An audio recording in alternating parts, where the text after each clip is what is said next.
Baik, bismillah, assalamualaikum warahmatullahi wabarakatuh. Ini merupakan kuliah filsafat umum untuk teman-teman tasawuf.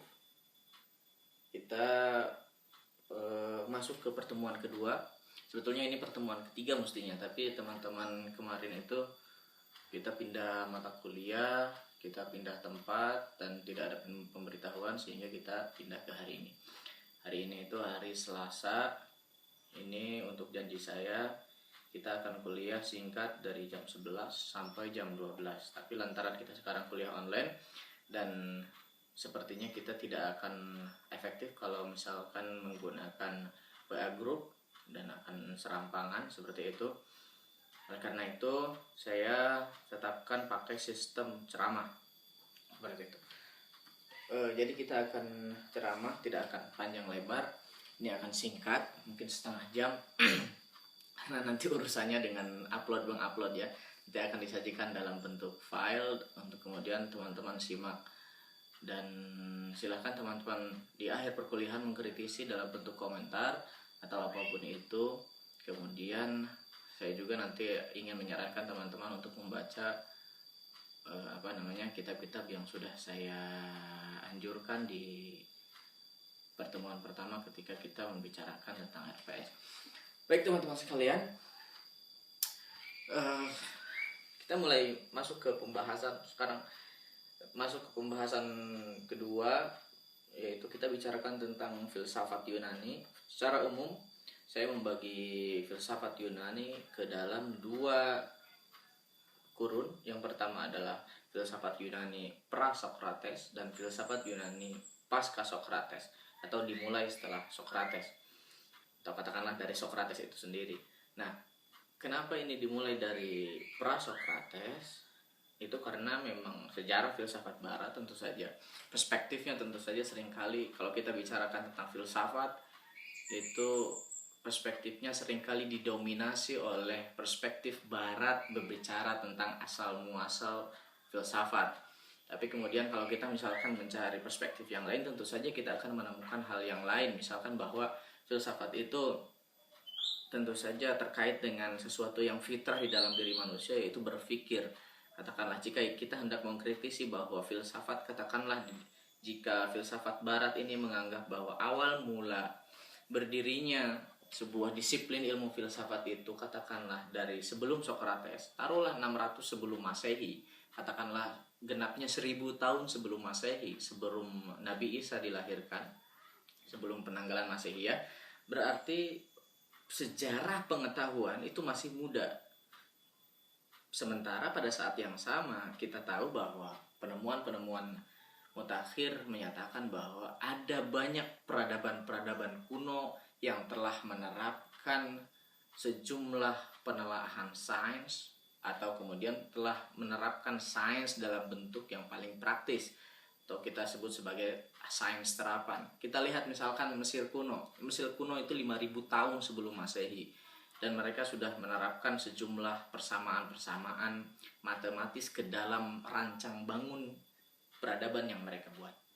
Belum lagi peradaban Babilonia, belum lagi peradaban yang lain di seluruh dunia, yang tersebar di seluruh dunia, yang sebenarnya jika kita kritisi ulang, filsafat barat dalam perspektif modern itu merupakan filsafat barat dalam perspektif, artinya filsafat dalam perspektif tertentu. Jika kita perspektifnya adalah perspektif timur yang kemudian kita rujuk lagi peradaban Yunani kuno, kita akan menemukan bahwa filsafat itu karena dia merupakan hal yang inherent dalam diri manusia, karena manusia selalu bertanya-tanya tentang asal usul tentang asal usul dirinya, tentang asal usul segala sesuatu, maka saya rasa dan beberapa penelaah yang kemudian mengkritisi awal mula pengetahuan filsafat, awal mula dikodifikasikan pengetahuan filsafat atau disiplin filsafat ini hanya merupakan perspektif barat jika kemudian perspektifnya Yunani pra-Sokrates. Ala kulihat kita akan berangkat dari pra-Sokrates. Nah, kita tidak akan terlalu masuk ke dalam penelaahan tokoh, kita akan cenderung masuk ke dalam katakanlah apa yang dipertanyakan filsafat pra-Sokrates. Nah, teman-teman sekalian, filsafat yang diterangkan oleh pra-Sokrates adalah filsafat yang seringkali berurusan dengan alam. Kenapa demikian? Karena filsafat ini adalah filsafat dalam bentuknya yang paling sederhana. Katakanlah sederhananya seperti ini, misalkan teman-teman sekalian. Kalau kita lihat anak kecil, karena filsafat itu kan sebenarnya bukan sesuatu hal yang besar loh. Filsafat itu berangkat dari sesuatu yang bersifat pengalaman pribadi. Dia bersifat pribadi. Karena itu nanti kemudian ada yang menyebut bahwa setiap orang adalah filsuf. Jadi sebenarnya ini bukan persoalan-persoalan yang sangat bombastis, kemudian mengubah peradaban, katakanlah mengubah peradaban dan lain sebagainya dan seterusnya gitu ya. Bahwa justru peradaban-peradaban besar itu kan berangkat dari sesuatu hal yang kecil, yang remeh-temeh, yang sebenarnya ini seringkali terlewatkan oleh kita semua. Apa itu? Misalkan katakanlah kita menghadapi realitas, kita keluar rumah, kita melihat alam membentang, kita melihat pohon dan lain sebagainya. Pertanyaan pertama di dalam filsafat barat Yunani itu, filsafat Yunani pra-Sokrates itu adalah filsafat yang bertanya tentang kira-kira apa yang menjadi susunan dasar realitas. Ya, kita akan melihat bahwa ini ada satu filosof, ini jauh lagi spidol. Ada filosof namanya Thales.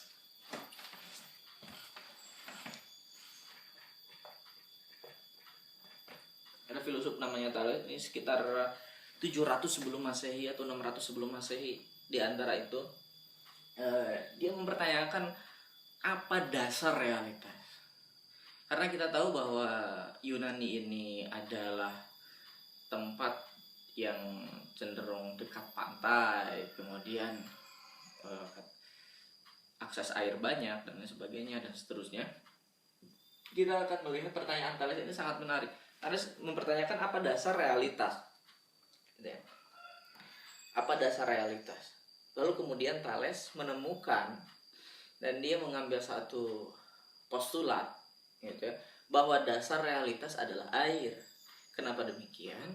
Karena segala sesuatu paling tidak mengandung air gitu ya. Coba kita lihat misalkan keluar apa yang tidak mengandung air.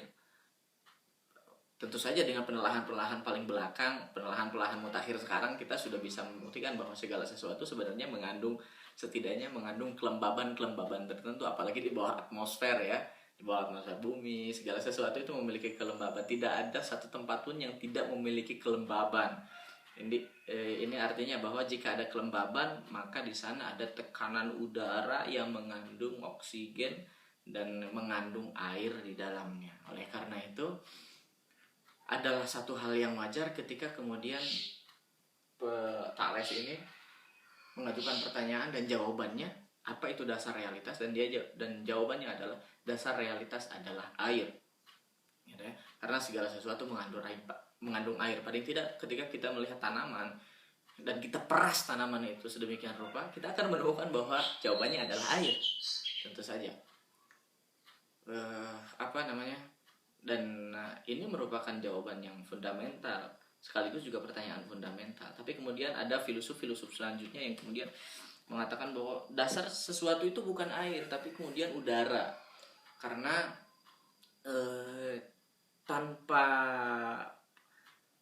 unsur udara, alam semesta tidak bisa kita bayangkan dulu itu kalau orang ngomongin udara itu dia ngomongin space ya, jarak gitu. Jadi segala sesuatu itu berjarak. Misalkan saya dengan spidol ini berjarak. Nah, ini kemudian ini kan ada ruang di sini gitu kan. Oleh karena itu di sini ada udara, dibayangkan seperti itu. Baru kemudian ada filosof lain yang menggenapkan pemikiran filosof sebelumnya bahwa dasar segala sesuatu itu bukan udara, bukan sekedar air, tapi juga atom-atom gitu ya. Atom-atom yang kemudian tersusun dan lain sebagainya, seperti itu. Jadi sebenarnya tidak ada hal yang kemudian fix. Jadi antara satu dengan filosof yang lain, kemudian ini saling membantah berkenaan dengan dasar atau apa namanya, prinsip alam semesta. Begitu. Kemudian ada lagi filosof yang mengatakan bahwa segala sesuatu itu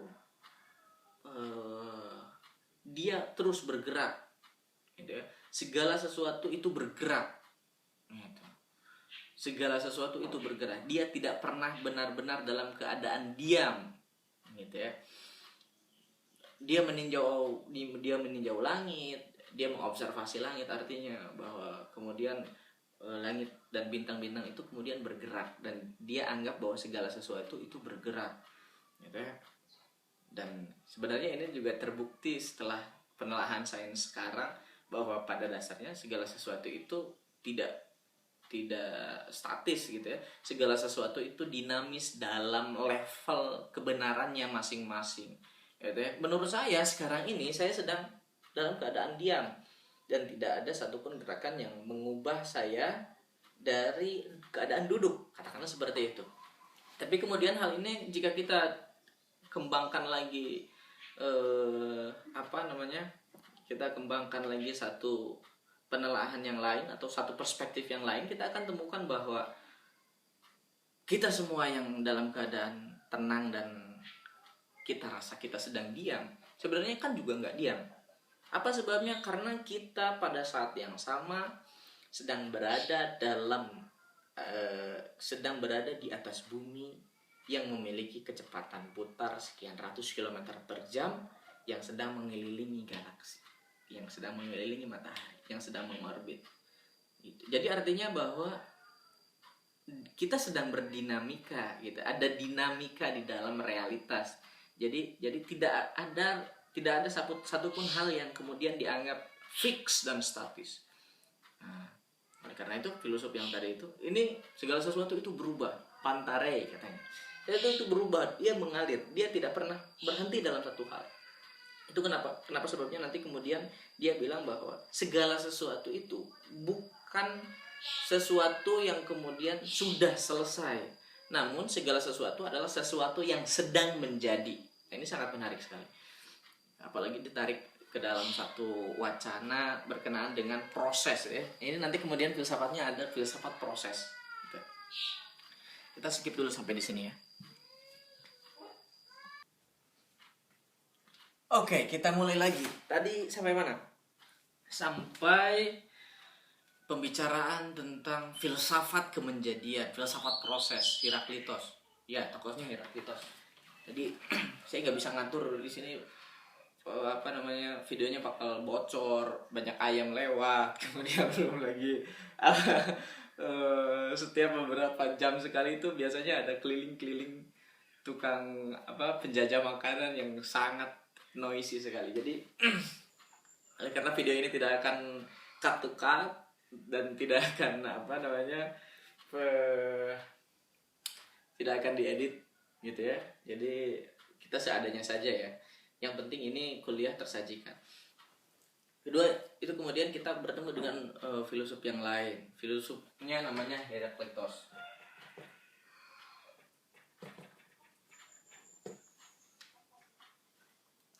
Dia bicara tentang filsafat kemenjadian, bahwa segala sesuatu itu terus menjadi. Dia berproses. Ya. Jadi tidak ada sesuatu hal yang tetap, tidak ada sesuatu hal yang fix di sana. Nanti Heraklitos ini kemudian dibantah lagi sama filosof yang lain. Salah satu yang filosof membantah gagasannya Heraklitos adalah Zeno. Zeno ini berpikir bahwa dan menganggap bahwa segala sesuatu itu tetap, dia diam. Jadi ini kenapa sebabnya ada yang disebut sebagai paradoks Zeno. Segala sesuatu diam tapi dalam kebergerakannya, dia diam dalam perubahannya. Katakanlah kita ambil satu contoh, misalkan mobil bergerak. Sebenarnya bergeraknya mobil itu hanya satu frame yang sangat kecil sekali, yang sebenarnya dia sedang dalam kondisi diam tapi dalam proses. Ini paham gak nih? Kalau teman-teman gak paham, mari kita ambil satu analogi yang lain, misalkan apa ya kira-kira yang sangat sangat kompatibel dengan apa yang ingin disajikan oleh Zeno di sini. Ya ada film, ada film yang diproduksi dengan teknik stop motion. Nah, salah satu film stop motion terbaik ini salah satunya itu filmnya judulnya Kubo. Ini bukan promosi film ya. Nah, itu kan dia bergerak tapi melalui pengolahan frame-frame yang tetap. Jadi katakanlah sesuatu bergerak, itu sebenarnya dia sedang tetap, bukan sedang bergerak. Dia hanya tampak bergerak. Padahal pada saat yang sama dan sesungguhnya dia sedang diam. Ini sih agak membingungkan ya, agak tapi ada benarnya juga. Kalau kita misalkan analogikan ke film dengan teknologi stop motion itu, ya ini kayaknya teknologi stop motion ini diambil dari Zeno nih kayaknya. Jadi bahwa sesuatu itu bergerak, itu hanya tampak bergerak. Nah, kedengeran kan? Nah, itu di luar tuh lagi ada orang jualan es krim tuh. Oke, kita akan lanjut. Mudah-mudahan gak bocor ke videonya ya. Ini kemudian Heraklitos ini baru kemudian dia dibantahnya sama Zeno. Tapi salah satu yang kemudian menarik untuk kita simak dalam filsafat Prasokrates adalah bahwa kita akan temu dengan Pitagoras. Nah, teman-teman sekalian mungkin tahu bahwa Pitagoras ini membawa gagasan filsafat. Kedengeran gak? Aduh, ya Allah. Kita skip dulu nih ya. Skip dulu ya. Oke, kita mulai lagi. Tukang dagangnya udah pergi. Tadi sampai mana? Sampai Zeno membantah argumentasi Heraklitos bahwa segala sesuatu itu bergerak. Kata Zeno, segala sesuatu itu diam. Dia hanya tampak bergerak. Gitu. Karena kalau kita ambil satu analogi yang tadi kita sajikan, misalkan yang tadi saya sajikan, misalkan bahwa kita ini kan sebenarnya dalam perspektif kita sekarang saat ini, pada momen ini, saya sedang diam kok. Maksudnya segala sesuatunya itu tetap, dia tidak tiba-tiba kursi ini bergeser ke sana, bergeser ke sini, kemudian meja ini goncang dan lain sebagainya. Saya tidak akan mengatakan bahwa saya pada saat ini sedang dalam sebuah kondisi yang yang statis misalkan. Saya tidak akan mengatakan bahwa ini sedang tidak. Saya sedang mengatakan bahwa kondisinya tenang, kondisinya ajak gitu ya. Dia solid gitu ya. Yang kokoh. Kemudian saya akan mengatakan bahwa alam semesta ini diam. Dalam kebergerakannya, dia hanya tampak diam saja.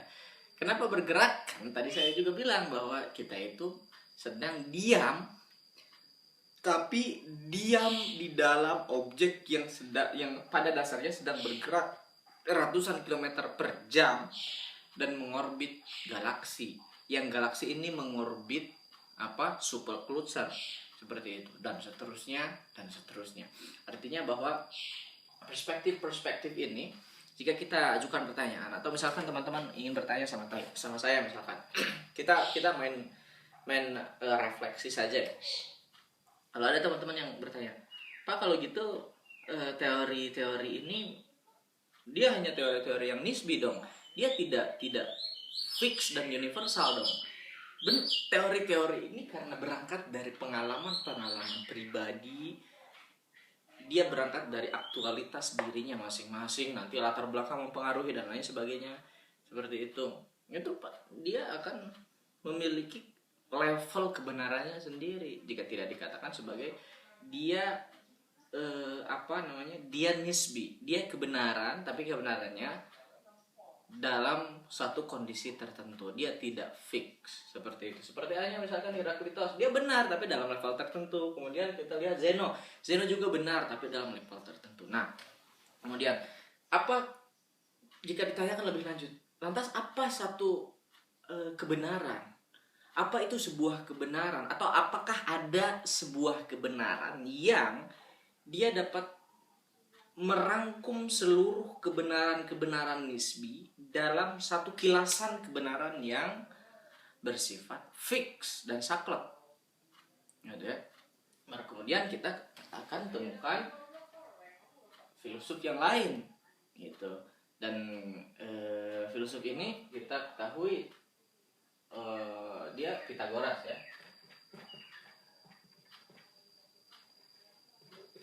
Pitagoras ini tepat sebelum Socrates.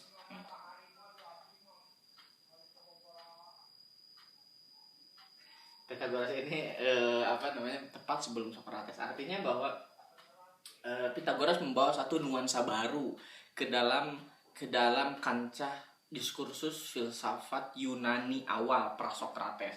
Bahwa sebelumnya kita bicara tentang apa itu dasar realitas. Dasar realitas itu air, kemudian dasar realitas itu udara, udah kayak Avatar kan, udara. Kemudian boleh jadi ada yang mengatakan bahwa api, kemudian tanah gitu kan. Ini semua hal ini sebelum negara api menyerang, seperti itu. Kenapa demikian? Kenapa pertanyaan-pertanyaannya seakan-akan ini kok pertanyaannya remeh sekali? Itu karena memang filsafat berangkat dari sesuatu hal yang bersifat pribadi, pengalaman pribadi, bersifat dasariah. Dasariah itu kita pergi keluar, kita penasaran terhadap sesuatu dan kita tanyakan apa itu, gitu ya. Itu kenapa sebabnya salah satu pertanyaan kuno di dunia adalah dulu mana antara ayam dan telur, gitu kan? Karena ya mungkin memang udah dari dulu manusia itu berternak, misalkan seperti sekarang ini tiba-tiba ada ayam masuk 2 ke dalam rumah dan saya harus mengusirnya sebentar. Kita lanjutkan lagi. Oleh karena itu tadi misalkan salah satu pertanyaan tertua di dunia itu dulu mana antara ayam dan telur, itu kan ini kan bersifat sehari-hari ya. Kalau kita jawab ayam itu dari telur, kalau kita jawab telur itu dari ayam. Ini salah satu pertanyaan paradoks. Itu disebut dengan pertanyaan paradoks. Pertanyaan yang kemudian dia memiliki 2 sisi. Kalau kita jawab A, jawaban B juga mungkin. Kalau kita jawab B, jawaban A juga mungkin. Itu kenapa sebabnya tadi misalkan Zeno, nanti kemudian muncul ada paradoks Zeno, gitu ya. Kita ini diam tapi dalam suasana bergerak. Artinya bahwa diamnya kita adalah diam yang dinamis, tapi pada saat yang sama dinamika yang kita lakukan atau pekerjaan atau gerak yang kita lakukan adalah sebenarnya pada saat yang sama itu diam. Itu paradoks ya. Tapi kita tidak akan lebih jauh membicarakan tentang paradoks. Nah, datanglah Pitagoras. Pitagoras ini mengubah nuansa filsafat Yunani pra-Socrates. Dia membicarakan tentang ada satu dasar, ada satu dasar yang dasar ini merupakan dasar yang katakanlah bersifat universal dan ada dalam segala sesuatu, dan dia bersifat universal, tidak berubah. Artinya jika kita sebelumnya mengatakan bahwa kita menemukan bahwa kebenaran itu seakan-akan nisbi, dia relatif pada level-level tertentu, Pitagoras mengatakan bahwa yang relatif ini sebenarnya memiliki hal yang universal. Dan yang universal dalam hal yang relatif itu termaktub atau itu ada dalam unsur bilangan. Dan oleh karena itu, segala sesuatu baik besar ataupun kecil, ketika dia dirangkum oleh sebuah bilangan 1, 2, 3, 4 dan seterusnya, itu tidak ada lagi predikat-predikat yang bersifat nisbi. Dia akan masuk ke dalam khazanah universalia, khazanah universalitas, seperti itu. Itu kenapa sebabnya nanti Pitagoras secara umum kita kenal sebagai salah satu bapak matematika yang mengembangkan rumus trigonometri.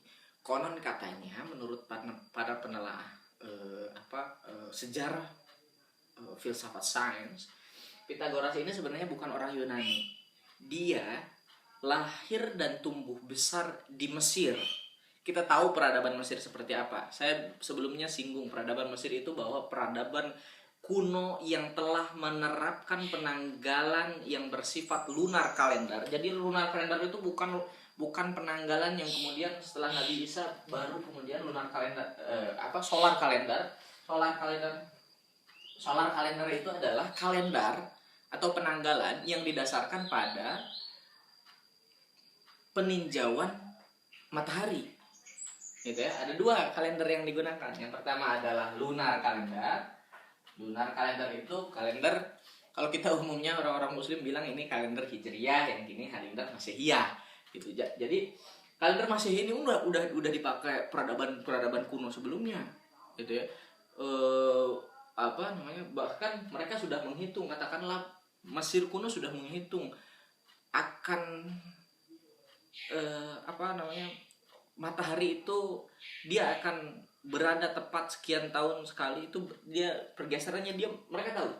Intinya mereka sudah menerapkan penelaahan matematika. Itu kenapa sebabnya trigonometri. Salah satunya kan peradaban Mesir itu kan bangunannya piramida dan lain sebagainya. Tapi itu semua didasarkan pada matematika yang tepat. Nah, Pitagoras ini lahir dan tumbuh besar di Mesir kuno. Mesir, katakanlah bukan Mesir kuno ya, sisa-sisa peradaban Mesir kuno. Karena kalau kita lihat barusan, Mesir kuno itu 5.000 tahun sebelum Masehi, sementara peradaban Yunani itu sekitar 1.000 tahun sebelum Masehi. 1.000 tahun itu pun yang muncul, katakanlah kalau kita berangkat dari Thales itu sekitar 700 atau sialnya 600 lah, seperti itu, 600 sebelum Masehi. Artinya bahwa ini peradaban muda sekali.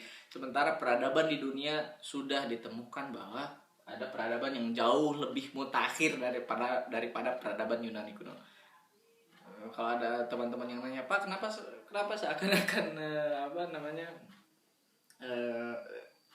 seakan-akan sinis dengan perspektif Yunani kuno? Karena dianggap satu-satunya peradaban yang mencetuskan filsafat. Itu saja sih permasalahan pengetahuan berkenaan dengan filsafat awal Yunani kuno adalah orang-orang menganggap bahwa filsafat Yunani kuno adalah salah satu awal mula pijakannya filsafat terbentuk. Padahal kan kita bisa ragukan. Silakan teman-teman kemudian telaah dan lain sebagainya. Cina sudah, kita ada Confucius, ada Lao Tse dan lain sebagainya. Yang itu ribuan tahun sebelum Masehi. Dan bisa jadi lebih jauh lagi, katakanlah seperti itu. Artinya sudah ada peradaban yang produk filsafatnya jelas bahkan sebelum filsafat Yunani. Ada karena filsufnya banyak saja, mungkin karena filsufnya banyak saja, orang kemudian merekognisi bahwa filsafat Yunani Prasokrates itu sebagai awal mula bangkitnya rasionalitas dalam diri manusia. Ini kan sebenarnya paradoks ya. Kalau misalkan manusia itu hidup ribuan tahun sebelum Masehi, emang sebelumnya nggak pakai otak apa orang hidup? Kan salah satu pertanyaan kritis. Artinya bahwa tapi dalam perspektif ini perlu teman-teman mesti tahu bahwa dalam perspektif filsafat Yunani itu terbagi dua. Yang pertama filsafat Yunani Prasokrates dan yang kedua filsafat Yunani pasca Sokrates. Nah, balik lagi ke Pitagoras. Nanti Pitagoras itu membawa nuansa filsafat alam yang sangat kental ke dalam filsafat Yunani.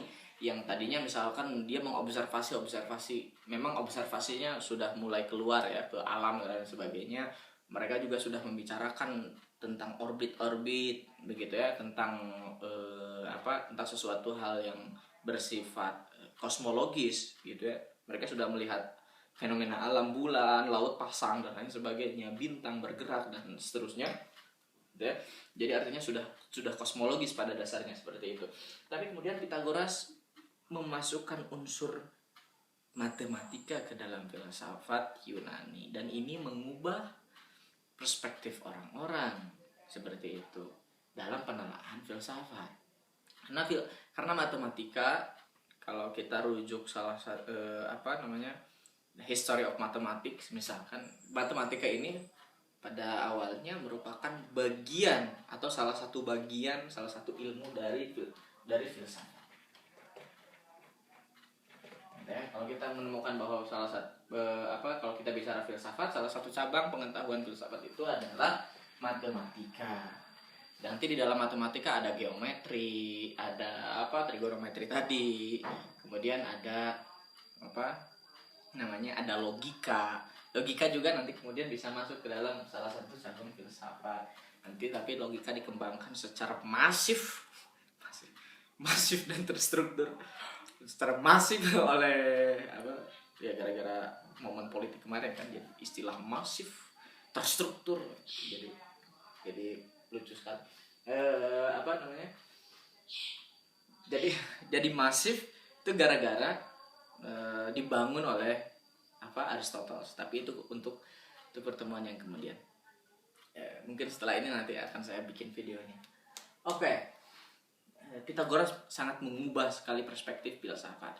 Artinya filsafat yang tadinya nuansanya sangat nisbi sekali, setelah dimasukkan ke dalamnya unsur-unsur matematika, dia jadi menemukan legalitasnya untuk mengatakan bahwa filsafat adalah bahasa universal.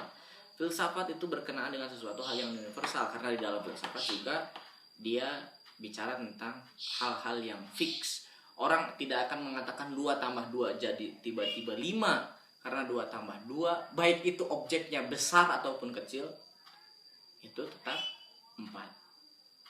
Jadi so far ini merupakan bagian yang fix dalam filsafat. Gitu ya, matematika hanya merupakan satu bagian yang fix dalam filsafat. Katanya para pembahas ini. Sebenarnya kan kita bisa ragukan ulang pernyataan-pernyataan seperti apakah ini yang fix dan lain sebagainya dan seterusnya.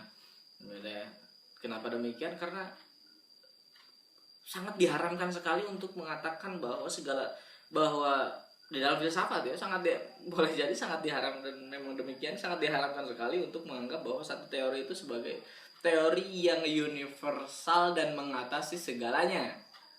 Gitu. Kecuali kalau kalian semua bawa diskusi ini ke dalam ranah teologi, itu lain pembahasan, itu saya tidak akan panjang lebar. Kalau pembahasannya udah teologi, udah ketuhanan dan lain sebagainya, urusannya dengan iman, orang bilang 4 tambah 4 10 juga terserah dah. Itu kan urusan nanti kemudian dengan keimanan. Tapi ini kita bicara tentang bagaimana pengetahuan yang logis ini terbangun. Oke. Sampai nuansanya sampai di Pythagoras gitu ya. Nanti kemudian kita akan lihat kenapa ada perbedaan antara filsafat pra-Sokrates dan filsafat Sokrates itu dalam cuplikan video berikutnya setelah ini. Gitu ya. Mungkin segini saja dulu dari saya. Silahkan teman-teman merujuk kitab yang sudah saya berikan, Stephen Palmquist, atau misalkan Harun Hadiwiono, Filsafat Barat, Sejarah Filsafat Barat, atau Gisberten gitu ya, yang awal mulanya dari Yunani dan ini seperti itu ya. Jangan tanyakan rujukan yang dari filsafat timur ya, nanti itu lain lagi ceritanya. Oke teman-teman sekalian, silahkan komentari video ini atau kritisi atau tanyakan sesuatu.